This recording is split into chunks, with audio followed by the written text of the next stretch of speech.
Previously on the last door. Jeremiah Devitt receives a mysterious letter from his childhood friend, Anthony Beechworth. He travels to his friend's manor in Sussex, where he learns of Anthony's descent into madness and the death of his wife, Anna Beechworth. Devitt faces the perils of the house and finally finds the dead body of his friends who committed suicide. Anthony's final letter warns Devitt of an unknown danger and asks him to remember his past by going back to the boarding school they both attended years back.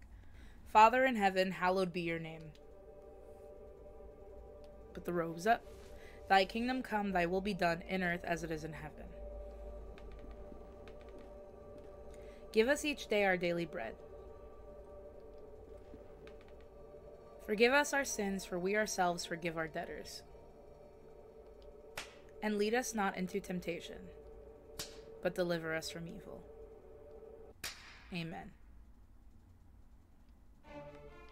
Alright, now we can get into it.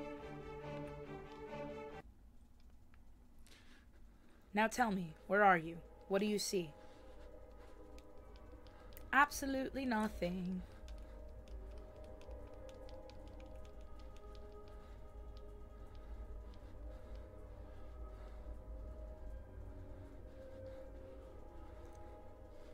Who is it? Is it Anthony? Answer me.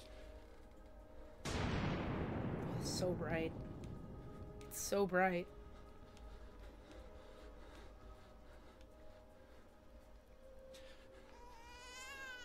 What is she doing? Get close to her. Get close to Anna.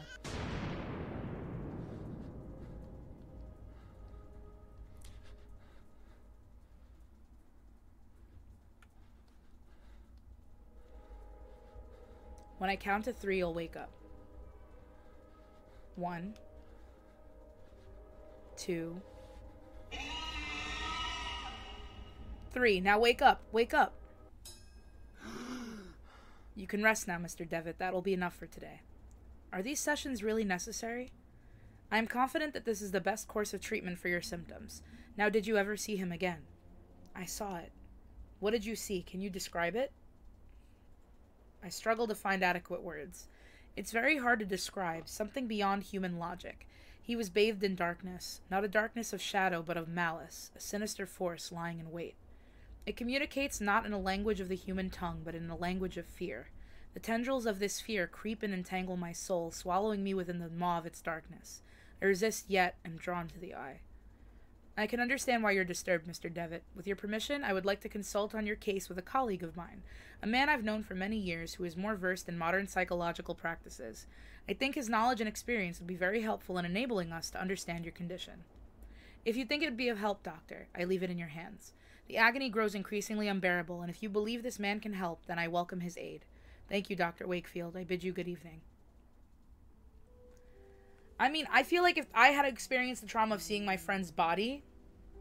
Anthony, my friend, what really happened to you? How could you have let your wife, Anna, die so awfully? These doubts consume my soul. I hardly remember the time we spent together as schoolmates. I confess that beyond your enduring friendship, I can recall little of those years. Were your words a result of an increasing loss of sanity? In your letter, you wrote that someone awaits me. A warning to ward me from a genuine danger, or merely the ravings of a brilliant mind addled by insanity. Something stirs uneasily within my heart. I will not rest easily again until I go back to that boarding school and find out what secrets may lie within. Farewell, Mr. and Mrs. Beechworth. Rest now in peace.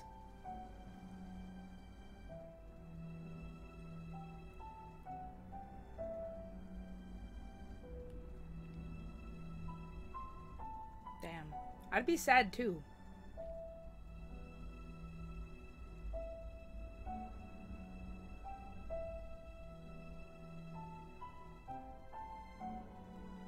Look at our little top hat. It's coming back for round 2. Let's go. We out here. Season 1, Episode 2, Memories. Alright, we're back at it again, boys. Alright, what's this? The Angel Gabriel, the school's emblem. I remember it being very pristine, but it looks neglected and dirty now. Clean it! What is that? The stone eagle had once belonged to the Angel Gabriel fountain. Oh, can I take it? Oh, nice. Okay.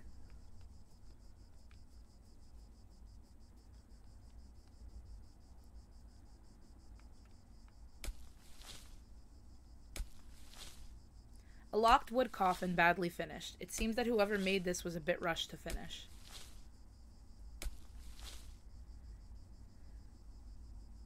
Good evening. I hope you're right and this turns out to be, indeed, a good evening. My name is Devitt. I didn't know that there was a graveyard here. My pleasure, Mr. Devitt. I am Frank Baldwin. Do not ask me why, but Monsignor specifically ordered to bury the corpses here. Why? I do not understand. Did he order to bury corpses here? Why? I do not understand. What is there to understand, Mr. Devitt? God has forsaken this place. Ah, don't you know? Here we take care of patients. I am an old alumnus. I used to attend the school. It has been a long time since this is not a boarding school anymore. The building is now used as a nursing home run by nuns. A former student, eh? I never heard anybody in the village speak fondly of the school. They say it's closed overnight, though nobody knows why. Not a lot was known about it. Excuse the interruption, Mr. Baldwin. I'll leave you with your work. Have a nice evening, alumnus Devitt. The small group of graves has been haphazardly arranged. Okay, so this isn't a school anymore. Got you.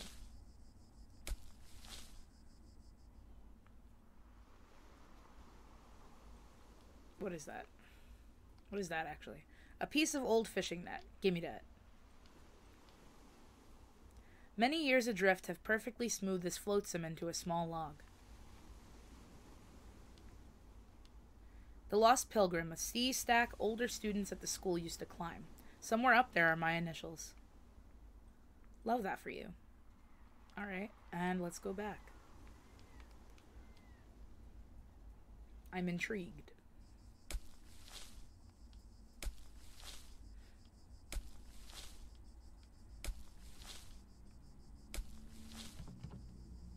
The door is locked from the inside. Of course it is. Alright, let's go.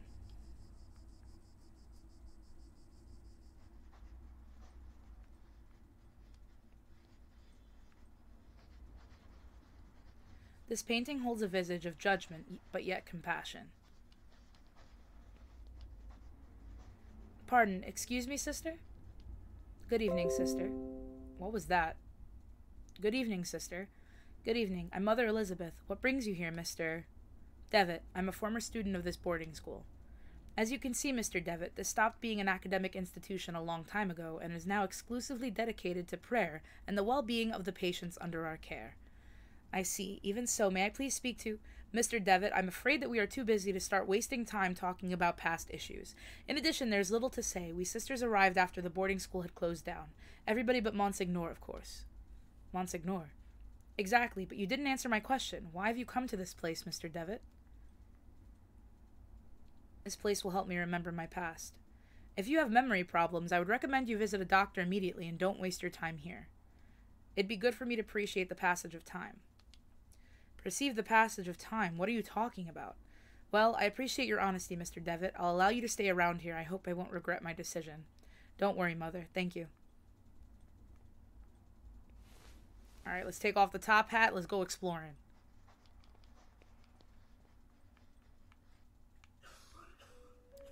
Damn, everybody coughing? Doctor. I'm sorry, I'm not a doctor.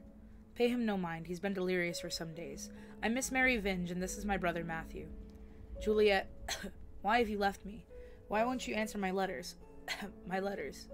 You see, the poor man is still obsessed with his fiancée. He won't accept that she left him months ago. My poor Matthew. I'm very sorry, Miss Vinge. I hope he recovers. Thank you.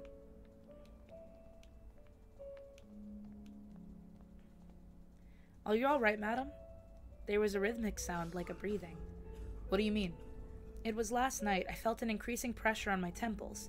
Something dry and rough like tree bark brushed against my leg, and I saw something on the wall, like a growing shadow. I lit the lamp, and there was nothing. I'm sure it was just a nightmare, madam. He is a quite pale young boy. He's asleep. Please, someone, piety. I'm sorry you cannot be here. Is there some way I can help? Don't worry about it, sir. The Lord looks after each and every one of our patients. He will provide you with all the help you need. If you wish, you can pray there, next to the statue of Our Lady. Don't you think she is beautiful? The Virgin listens to those in need. Oh, it's one of those places. Great, so none of these people are ever going to get better. They're just going to lay in a bed and be prayed for. Great.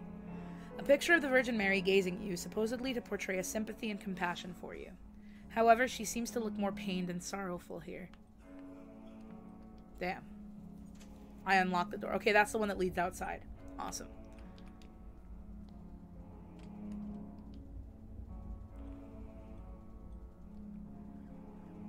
A music box. Probably it belonged to one of the students.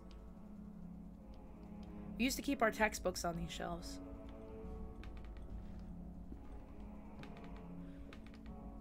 There is an odd sentence written on the board. In death there is hope, in death there is life. One must seek its true nature to understand the nothing. It looks like it has been there for years as the chalk has faded in some places. The books on these shelves are old and musty. Theology is the dominant subject. January 15th, 1876. Father Ernest seemed unusually troubled today. Several times he paused abruptly in the middle of a lecture for no reason, even during his favorite class, theology. January 18th, 1876. Today, Father Ernest was very irritable. Collins made a comment and was expelled from class for it, and even Devitt was admonished just for reading a philosophy book. I hope Father Ernest doesn't turn his ire toward me. My father will be disappointed if I fail to get good marks. January 21st, 1876. It was very disconcerting to see Father Ernest entering class so pale and sweaty. In the middle of his lecture, he stumbled, dazed, and had to sit. January 22nd, 1876. Father Eugene taught our theology class today, even though he doesn't know the subject matter as well as Father Ernest. When we asked him what happened to Father Ernest, Father Eugene told us that he had taken ill. What worries me is that now Father Eugene is also starting to look unwell. February 20th, 1876. It has been a month since we last saw Father Ernest. We are told that he is still sick, but if he is so ill, then why hasn't a physician come to treat him? My studies are flagging, but I have taken it upon myself to read on my own. I hope this helps, as I must succeed in spite of the problems happening around us. February 23rd, 1876. It was announced this morning that the school is to close. None of us know why, and we cannot get a straight answer from the faculty. They each dodged the question, and I'm starting to think they may not know the answer themselves. Their anxiety is palpable, though they try to hide it behind a calm face. But what about Father Ernest? I hear he alone is to remain after we vacate the premises. There's a picture in the diary. It is the photograph of my graduating class. I see myself, Father Ernest, and Anthony. I do not remember the names of the others. One face has been completely scratched out. Is that a hit list? Am I on a hit list? Dear brother, I've received your letter and I'll try to write you more frequently. I hope you're studying a lot and you feel comfortable there. We miss you a lot. When are you coming back? Father is in bed with fever and I do not feel very well, but I am on medication. Today is my birthday and I'm feeling blue. It is a quiet and boring Sunday at the village. Mom is going to cook a lemon cake like those Grandma used to make. I wish we could eat it together. Write back soon. I'm looking forward to knowing how you're doing, what you are learning, how is Scotland, and so on. A big hug. I think about you a lot. Your dear sister. Alright.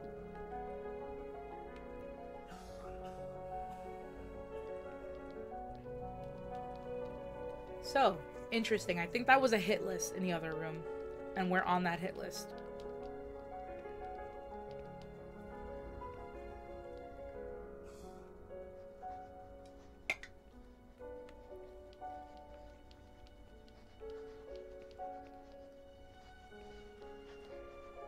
Mr. Devitt, you are not allowed to get in there. Of course not.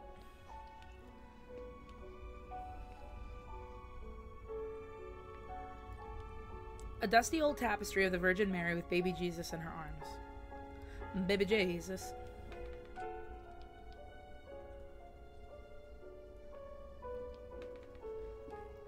A syringe next to a flask with a label that reads morphine. Can I take it, though? One of the humble beds where the nuns sleep.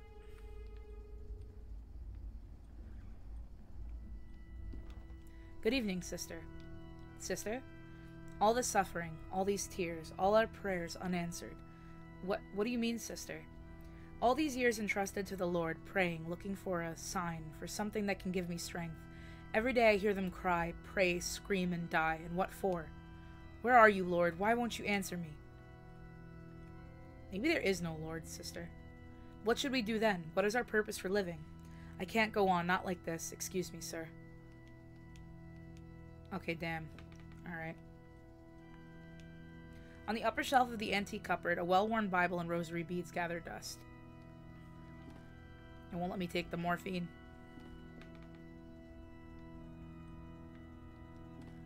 A worn-out and faded tapestry of Jesus Christ. Jesus Cristo! Another tapestry, though. I remember from my school days the student dormitory was here. So, like, move it out the way, bruh. The log is not sharp enough to cut the tapestry. Damn. I don't think that breaking the music box serves any purpose. Alright, cool.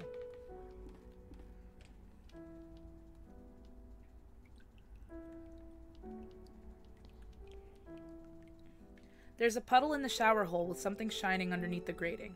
I can't see it properly. The showers, old, rusty, and poorly maintained. Turn it on, bruh. The old rusty pipe communicates with other areas in the house. Okay, what if I...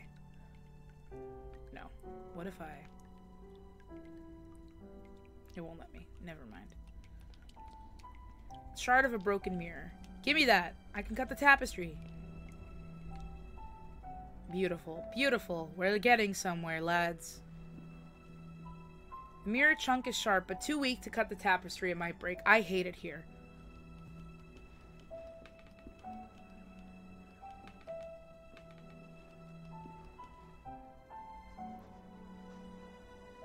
So, like, what am I supposed to do?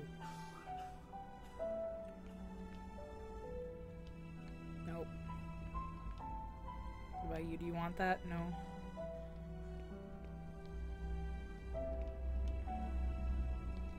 A magazine entitled Weird Tales. Oh, that's it? Okay. Cool. A gloomy statue of the Virgin Mary makes this place even more mournful than it is possible.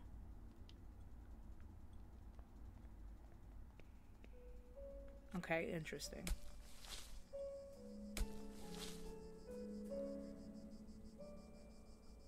Excuse the interruption, Mr. Baldwin. I'll leave you with your work. Have a nice evening, alumnus Devitt. Okay, never mind. Can't do anything. Can I open it? I can open it. The log is too thick to use as a lever to pry open the coffin. Alright. What if this? No. Can I sharpen? The mirror is too thick to pin it in the wood, and it also seems fragile. It could break if I force it. Never mind. Man.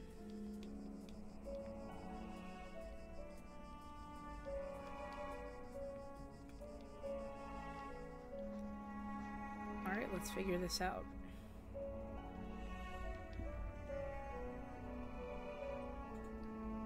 Through the big open window, the dusk's cold wind freezes the room. There's literally nothing I can do. I tried to cut the tapestry, it wouldn't let me. Pain and suffering. Just a couple of old towels.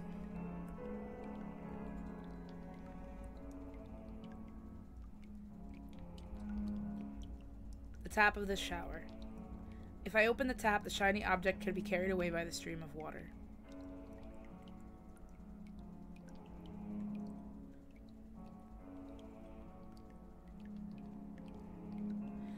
Alright, yeah, but...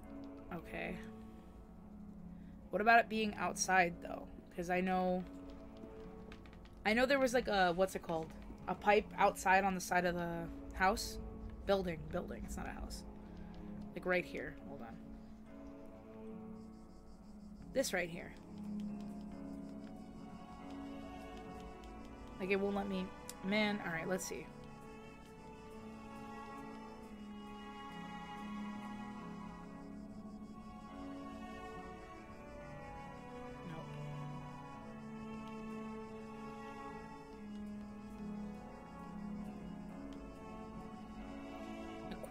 An old, quite damaged mailbox.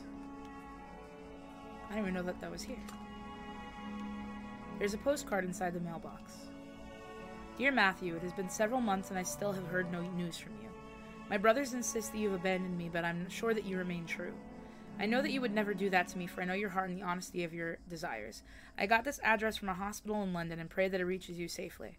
If that is the case, I want you to know that I will always be waiting for you. Forever yours, Juliet Holloway. The sister was lying! The sister was capping! She was like, your fiancé abandoned you. Yo, show him the letter.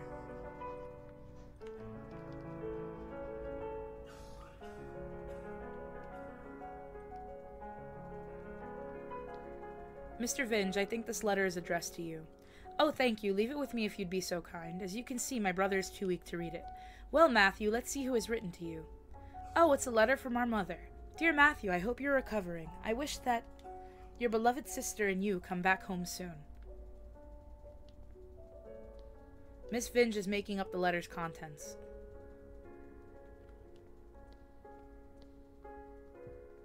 That wench!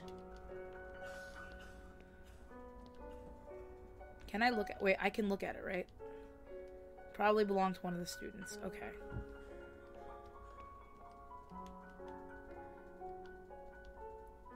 Okay, yeah.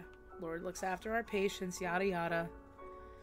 What if we go back to talking to the nun at the front of the what would you call this? I don't even know what you would call this place. I'm gonna keep calling it the school because that's the best I have. Do you take care of the... Okay, did you say that Monsignor already lived here when this venue was still a boarding school?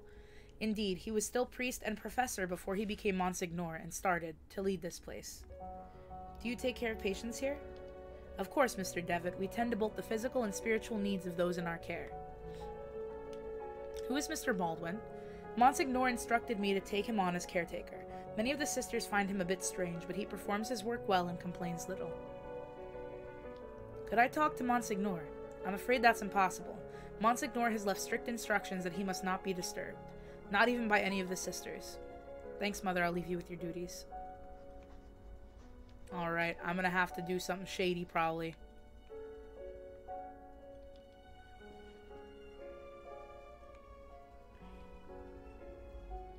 I can't give that to you, right? No. Sister, please, I just want to be alone. Can I, like, shove you out the... What am I supposed to do? What am I supposed to do? The mirror's not sharp enough... Autosave. Okay, the mirror's not sharp enough. I removed a chunk of this mirror.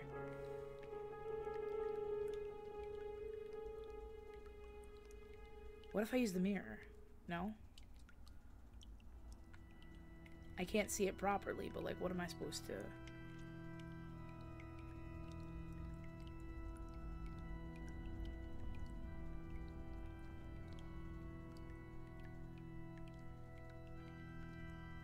So, like, what if I put the net...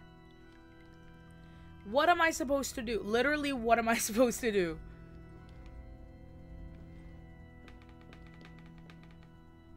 The stone ornament is not sharp enough to help me cut this. So what is, man?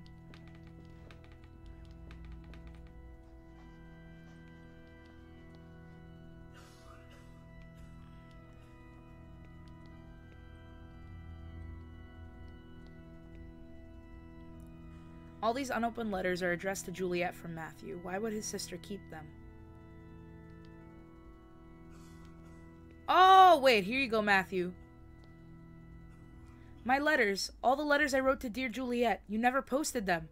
But why, Mary? Why would you do such a thing? How could you be so cruel? I had to do it, Matthew. You refused to see how inappropriate a match she is for you. Her only interest is in marrying someone of your status, of our family status. It was for your sake I did this. I did it to protect you from that woman's treachery. No, you only thought about yourself, of your vanity. I can't bear to look upon you anymore, Mary. Leave me be. From this day forth you are no sister of mine. You dare banish me? I who have stayed by your side all through your illness? Very well, Matthew. You will have your way. I will leave you and then you will see how very alone you are. Farewell, brother. He's alone because you never sent the letters, bro! Thanks be to the Lord that you have come to reveal my sister's cruelty, sir. Please, take this coin as a token of my appreciation. It is my lucky coin, though I hope it serve you better than it has myself. I don't know what this is for. What would this be for? That got me heated. I got angry. I got angry for him. Alright, maybe I can, like, I don't know, get the thing out of the drain upstairs from this? Maybe? I don't know. Let's find out. Nope. No.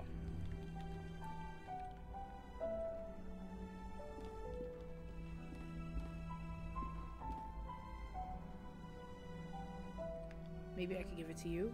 No. Huh. I am confusion.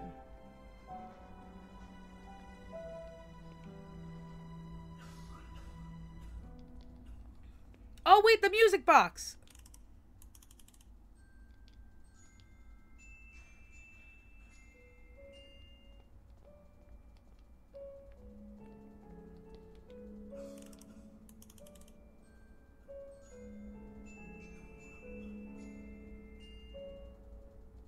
Is that it? Okay.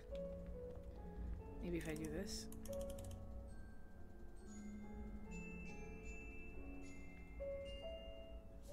Maybe the nun upstairs who lost hope? Maybe? I don't know. That might be it. Upstairs we go. Lady.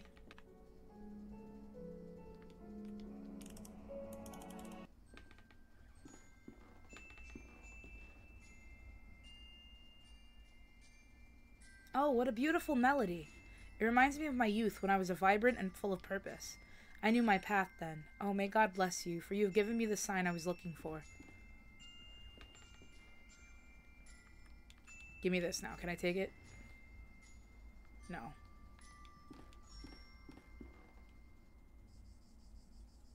Oh, hey! Okay, great. Let's put this here. Oh, I can't? Okay, hold on. A lot of dry leaves have accumulated in the hole of this old rusty pipe. They're blocking the water stream. We can fix that. No? No? Oh, just my hands? He's so Jeremiah nasty, bro. He be touching everything with his bare hands. The wood is too softened to even bend the sharp edges of the pipe. Wow. I blunted the sharp edges of the pipe. Now I need not fear being cut. Great. Cool. The net should catch anything coming down the pipe. Lovely. If some object happens to pass through here, I think it should stay caught in the net. Let's go. Alright, you know what we doing? Bathroom time.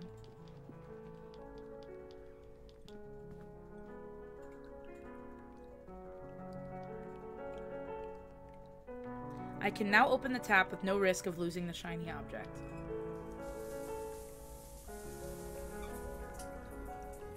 Alright, it's gone. And let's go to the thing.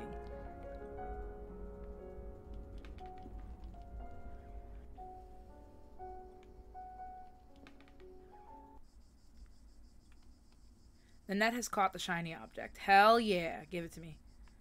What is it? A teardrop? What is that? What does that mean? It's a glass tear, probably once belonging to a piece of jewelry. Okay. Alright. I don't... Okay. Oh, let's put it on the statue, maybe? Over here? I'm gonna go around instead of going, like, down that damn hallway again.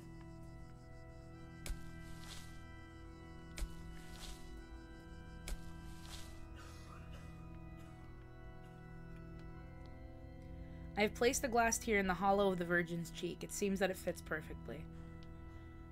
Please, someone, piety. I already told you that you cannot be here, but don't worry about it, sir. The Lord looks after each and every one of our patients. He will provide you with all the help you need. If you wish, you can pray there, next to the statue of Our Lady. Don't you think she is beautiful? The Virgin listens to those in need. In the eyes of a fervent devotee, it could look like a real tear. If only I could make it shine. Oh my god, wait.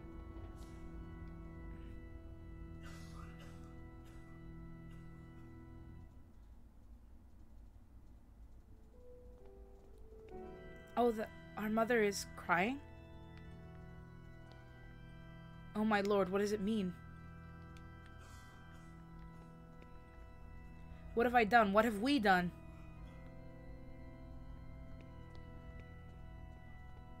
Yeah, scare her off. Alright, homie. You good? You must help me. What can I do? What's wrong with you? There's little time. I tell them about my pain. I describe the unbearable and endless pain. Yet they do not listen. They pass me by without even looking at me. They say that they are praying for me, but it does not cure my ailment. Sir, I cannot stand it anymore. Please, be merciful and end this miserable existence. This is the greatest of my tortures. Please help me. But, sir, I know, but I beseech you. You will be saving me from the horrible torture. I will be eternally indebted to you. I understand. Your request is terribly hard for me, but I guess I could find the courage to help you. I understand the magnitude of what I am asking. God bless you, sir. I do not know how I can show my gratitude. What I need you to do is, without the nuns noticing, try to get an amount of morphine enough so that I can be embraced by the deepest of dreams, and in that way, stop the rhythm of my heart. You only have to get me morphine and a syringe. Leave the rest to me and I won't bother you anymore. Say less. We're going upstairs.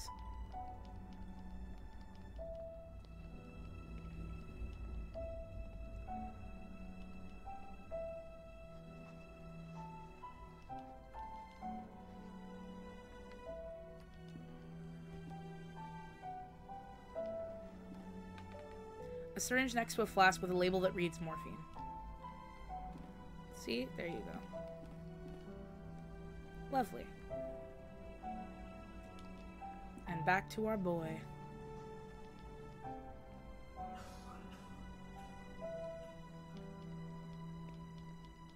Like I said, a lot of back and forth is happening. Where he at? There is a note on the bed. Baldwin lies, Baldwin lies, Baldwin lies, Baldwin lies.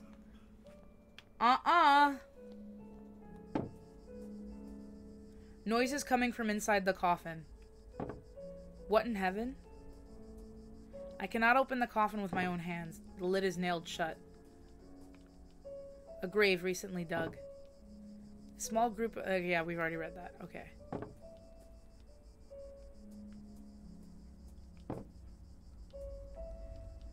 I can't open the coffin, bro.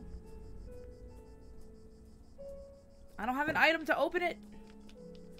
Something's in it, though. Probably Baldwin.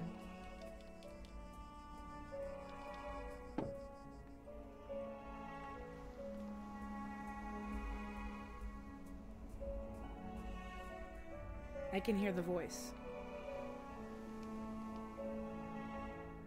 Alright.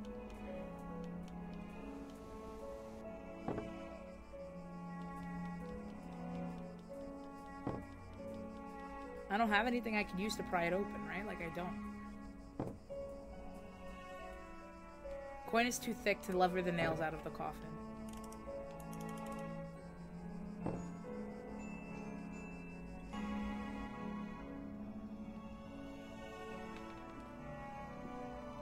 She is praying fervently. Okay, never mind. So what the hell am I supposed to do?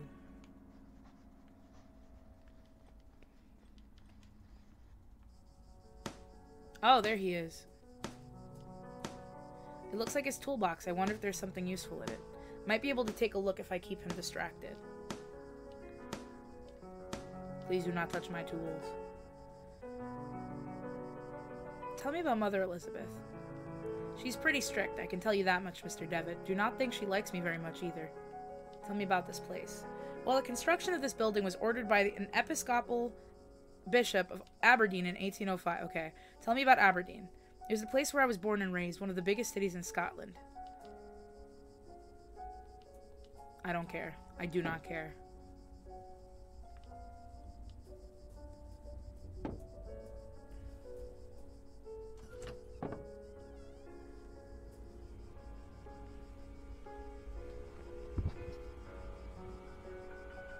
The darkness of his eye.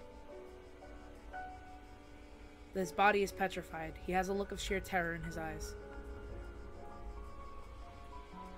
Oh my god, what has happened? Talk to me. Mother Elizabeth is trying to make him come to his senses. I'm going inside now.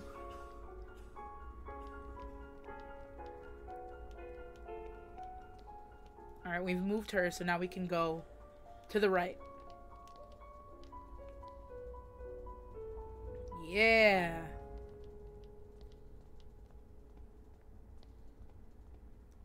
There are papers on which Mother Elizabeth was working. A large, bright, and ornate key. Door is locked. It's alright, we got a key. Open it.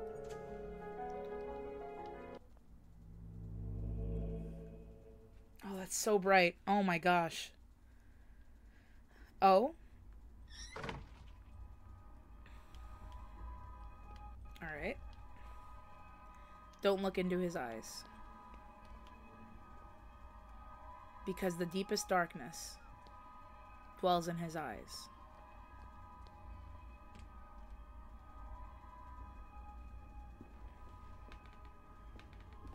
Come in, my son. Do you think you could hide these books from me?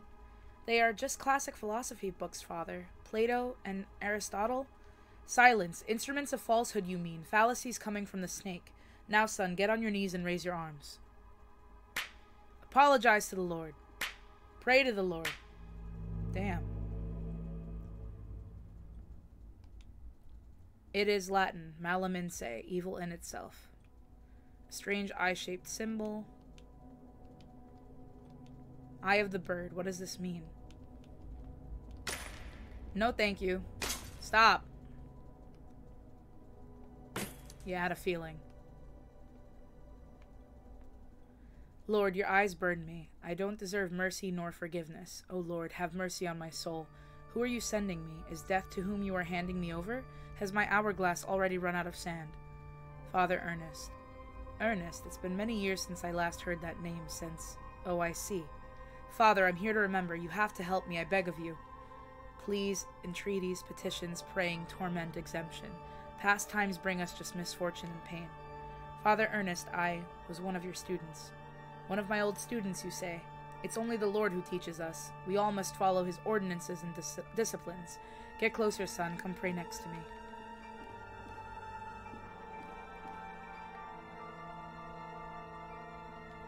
He has a large burn covering his eyes. He's completely blind.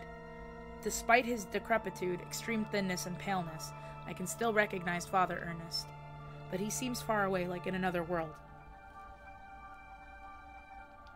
The makeshift altar is coated in a dense layer of wax. The candles, having almost burnt out, can only barely illuminate the room. A creepy image of Christ crucified. Inexplicably, it has a dark cloth covering its head.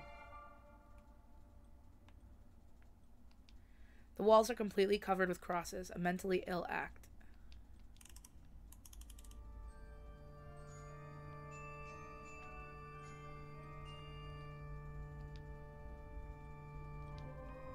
Can I leave? It won't let me get up. Glory be to the Father, and the Son, and to the Holy Spirit, as it was in the beginning, is now, and ever shall be. Now, my son, tell the Lord which one is his voice, the sharp sword, the wise quill, or the delicate petal. The wise quill. No, no, no, you're enveloped by sin. And now, my son, tell the Lord which one is his holy path, the wise virtue, the endless blame, or the blessed penance.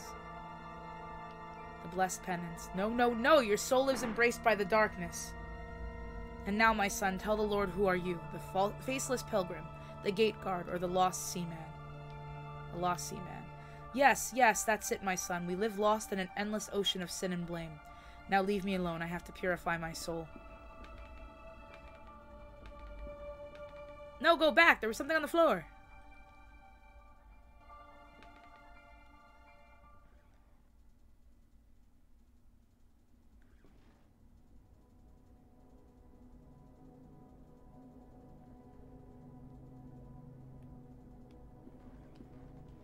An old razor blade stained with blood. I know you're there. Didn't you hear me? Get out of my room. Bruh, it's one of those. Despite being blind, he retains good hearing. I must be more careful when moving. What do you mean? What do I gotta do?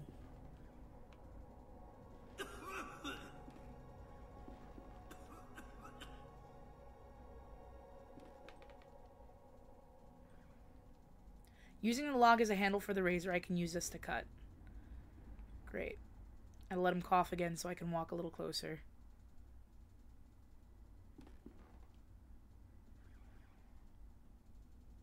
Cough again, homie. Cough.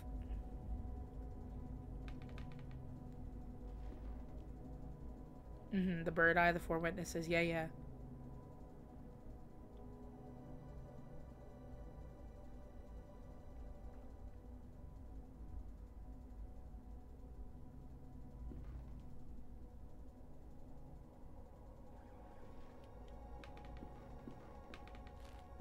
Dear God in heaven, I feel for you. Your light is in my eyes. I will burn them for you. Dear God in heaven, I feel myself in you. Your eyes are in my soul. I will burn it for you. Dear God in heaven, I fear myself in you. For your sword is in my hands. I will burn them for you. Dear God in heaven, I hate myself in you. My blame is in your heart. I will burn myself for you. Yeah, no thank you. Okay, I can't do anything else, so get out. Think that's what I needed. So we're gonna go back to the tapestry now and go slice and open it up.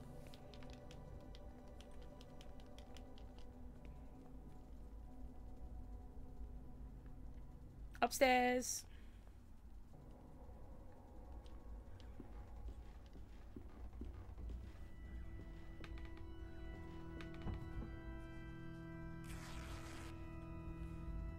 Hell yeah.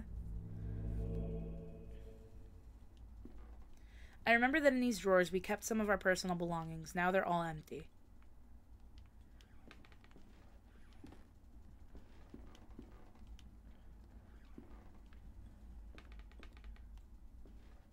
I remember that this is the bed where I used to sleep when I was a student here. Yeah, take a nap, because now's a great time to take a nap, Jeremiah. Mr. Rabbit was jumping through the forest on a warm spring afternoon.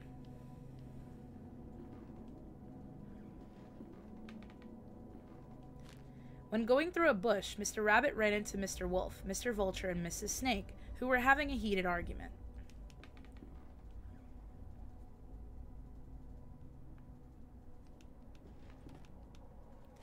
Mr. Rabbit, curious, asked them, "Dearest, why are you arguing on this beautiful and cheerful spring afternoon?"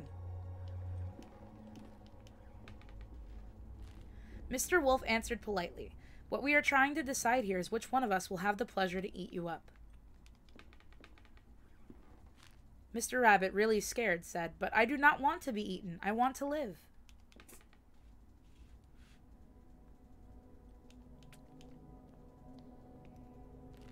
To which Mrs. Snake answered, smiling, "That would be impossible, Mr. Rabbit, since we all, both you and us, are going to die sooner or later. Don't you think so?"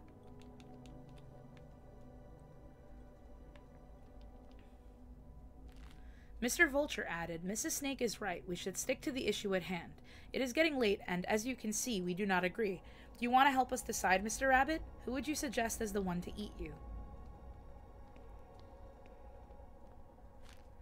After thinking about it for a while, Mr. Rabbit came up with an idea and carefully said, "I got it. Why not organize a race? The first to arrive at the forest clearing will have the privilege of eating me. No doubt Mr. Wolf can run at high speed, but Mr. Vulture can go flying and avoid any obstacle. And I'm sure that Mrs. Snake knows all the shortcuts within the forest. What do you think?"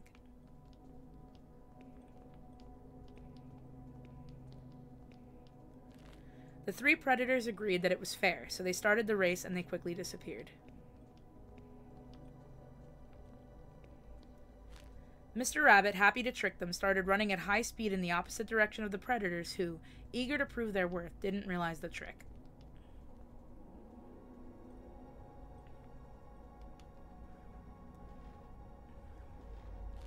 Mr. Rabbit ran far away from there until he finally felt safe, happy and proud of his cunning. But suddenly there was a loud bang. The earth shook, frightened birds flew, and everything went dark. The end. Chill out with that. No thank you.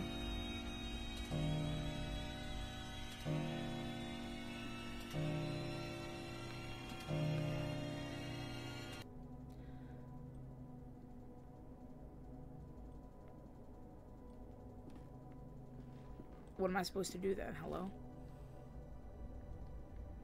Is that it? Oh. An impossible love.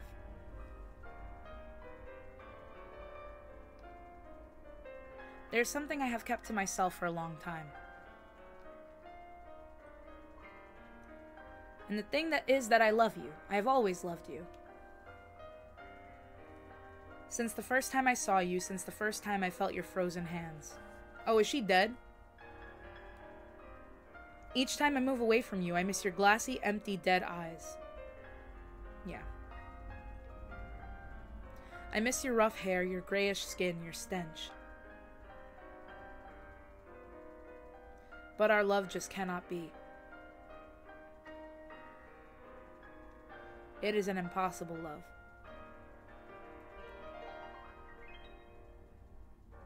The end.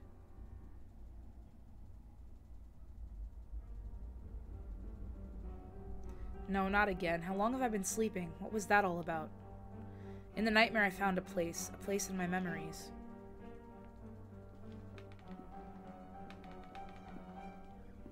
Interesting. Okay. I have no idea where we're supposed to go right now.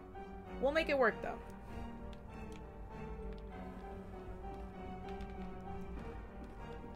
Oh, it was down... Okay, wait. No, it was down these stairs, over here. Through this hallway.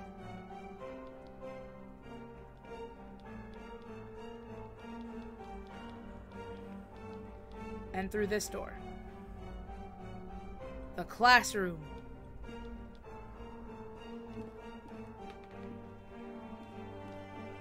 In my disturbing nightmare, I was brought to this spot. I knew it! It is the trapdoor I saw in my nightmare. From here sprouts a horrible stench. There is something down there.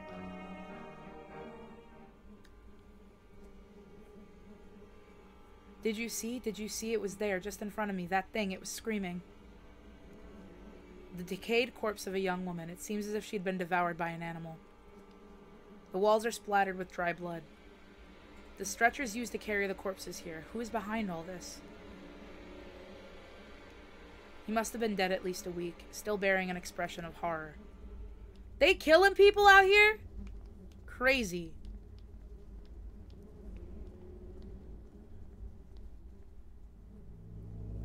What was that?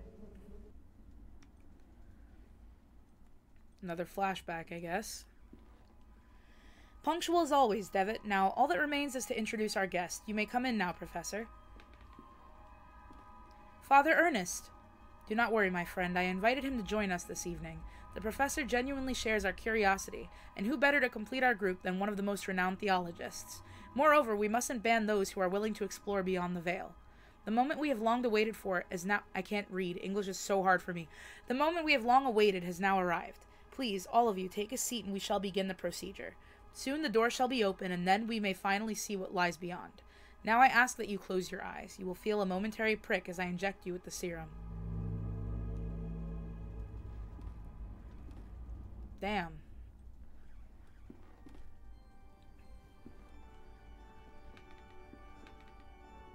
Even after all these years, I have not forgotten your voice. You are the fourth witness. I remember. I remember now what happened, what it is that we saw. The eye of the bird, Malamin say. What happened to us?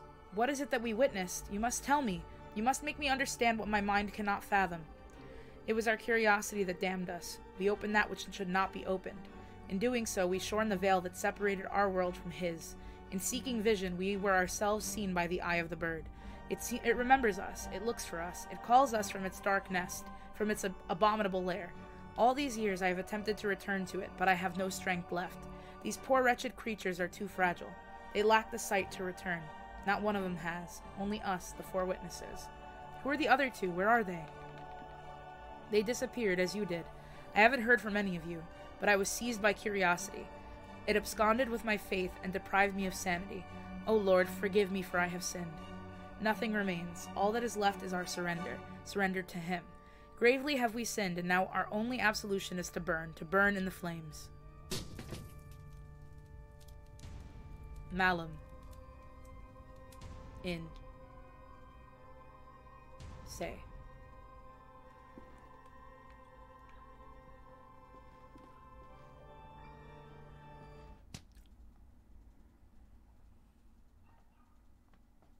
We just get got? Excuse me? Hello?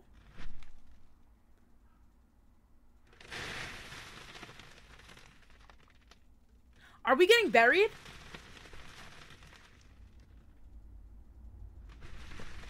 Bruh. What is happening? We got buried, yo. The Last Door Memories was funded by 450 backers. It was published on June 21st, 2013. The adventure continues in episode 3. I'm angry. I'm upset. We got buried alive, bro.